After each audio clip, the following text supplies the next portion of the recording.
Welcome back to a new video. So this is my Tuesday and Wednesday training sessions, and they both went well in some ways and both left some to be desired in other ways. So this Tuesday session started with some snatch push press. I am getting quite good at taking these big jumps, which is, I don't know if it means anything, it's just kind of interesting because I'm able to get up to above 140 more frequently.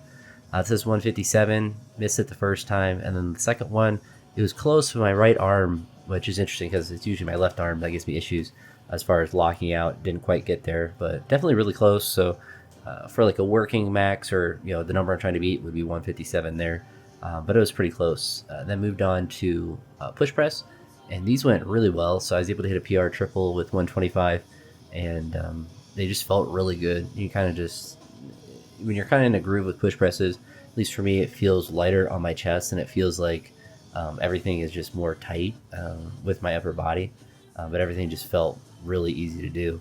Even this 125, when I did that first rep, I was like, it felt like 110. It was really interesting. And I did that second one, and I was like, oh, I can actually do 3. I was hoping to do it for 1, maybe 2, but then the third I was able to grind out. That was kind of how I was expecting the second one to look, which is most I've done for a triple. I didn't look up to see my best triple, but I've done 125 for a double before.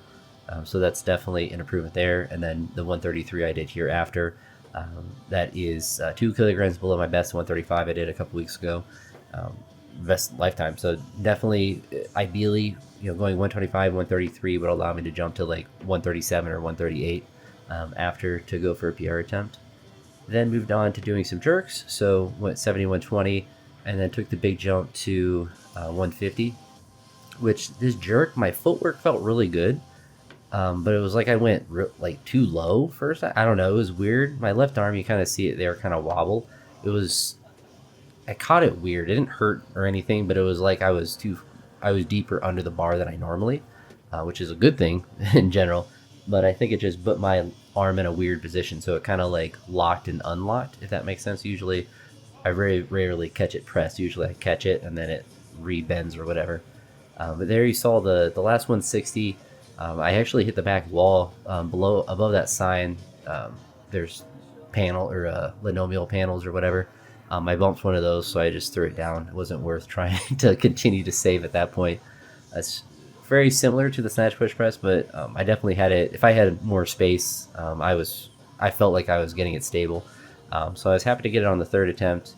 I kind of wanted to try it again to get a cleaner attempt, but I was too fatigued at that point. I want to continue to get used to 160, whether it's cleans or with the jerks, being able to go 150, 160 and be comfortable with that. Based on how that third rep went, tells me that if I just do better on one of the first 2 reps, then I'm going to be able to do it more routinely. And obviously, if I'm able to hit 160 on a routine basis, better than hopefully the 150, then I'll be able to take cracks at 165 plus, which of course is going to be the goal, to get closer and closer to 170. The front squats went pretty decent. I did 150 for a triple, and then 170. I was hoping for a triple, but it just felt too heavy, so stopped at the double. And then did a front rack hold there with 210.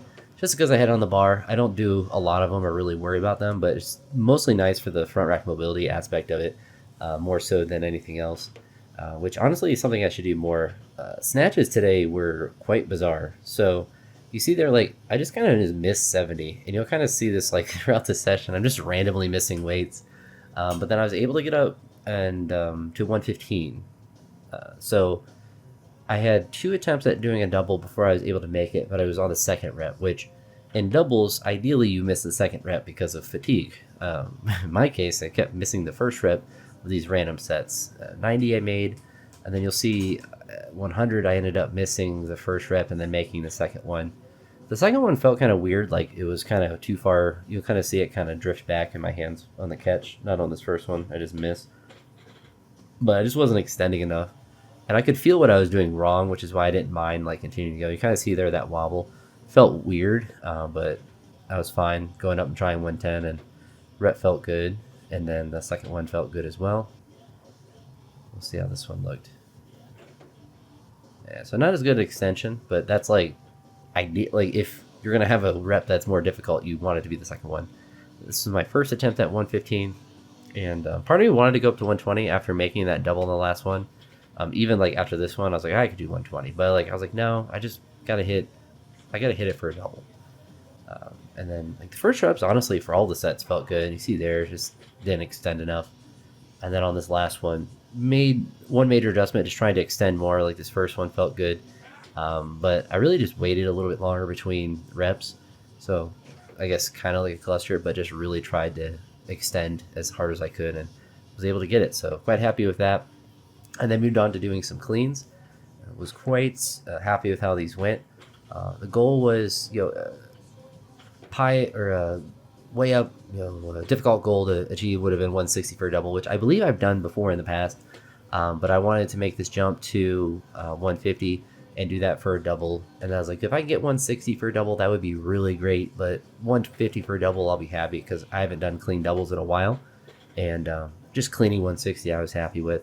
I kind of like having these sessions where I just do cleans and I just kind of work up to this 160 mark or whatever. It's been kind of almost mentally relaxing in a sense because I'm not worried about the jerk. I'm just worried about doing cleans well. So I think it will be a beneficial thing to have them separate on these different training days. See, there just wasn't really that close. Just didn't have enough extension on that second one. Didn't have enough strength for it. But ideally, obviously I'd be able to do that for a double. But not really sure what I'm going to do tomorrow. Tomorrow is going to be kind of a weird day of training on Thursday. It's a curriculum night at school, which for a phys ed teacher isn't really anything that impacts me too directly as far as stuff I have to do. But I just might be at school a little bit later. Hopefully I'm able to figure out a way to get out a little bit earlier so I can still have an evening. But I'm thinking tomorrow that I do some front or back squats. I haven't really decided that yet. And then maybe some like push presses. I might do that like that Tuesday session again without the snatch push press and maybe just do push press singles, some jerk singles, and some front or back squats, one of the two, and maybe some pulls, kind of focus on all the strength work. We'll have to kind of see. There's always a chance. I kind of thought today might have been a day where I would just get to 100 kilograms and just miss it and just go, oh, I'm cooked. But actually moved pretty well today, which I was pleasantly surprised because I was still pretty sore from the other days of training. So sometimes, it's good to it's good to test waters and also to kind of keep in the back of your mind of like, all right, today I could be cooked. I could be cooked, and that's okay. And I kind of tried to have that mindset. It's like, I'm going to warm up, so I'm going to try hard. But like when I was missing that 70 and the 100, I was missing those reps. So it was like, this is just technique. Obviously it's more difficult when you're fatigued and stuff, but it didn't feel like, oh, I just can't do it. It was just like, I'm just not doing it correctly. And obviously, getting up to 115 after, missing 70 and 100 indicates that my feelings were correct, and kind of the same thing with the clean there. So hopefully, getting 160 in these, whether it's just a jerk or just a clean, starts to put it together. I was pretty close to it last week, but at worst, it's going to make 150 just an easier number to hit, and then I'll be able to take more and more attempts at weights above that. But I'm definitely, moving in the right direction and feeling pretty good. So hopefully that trend continues. But yeah, if you made it to this point in the video, I appreciate it, and I'll talk to you all in the next one. Peace.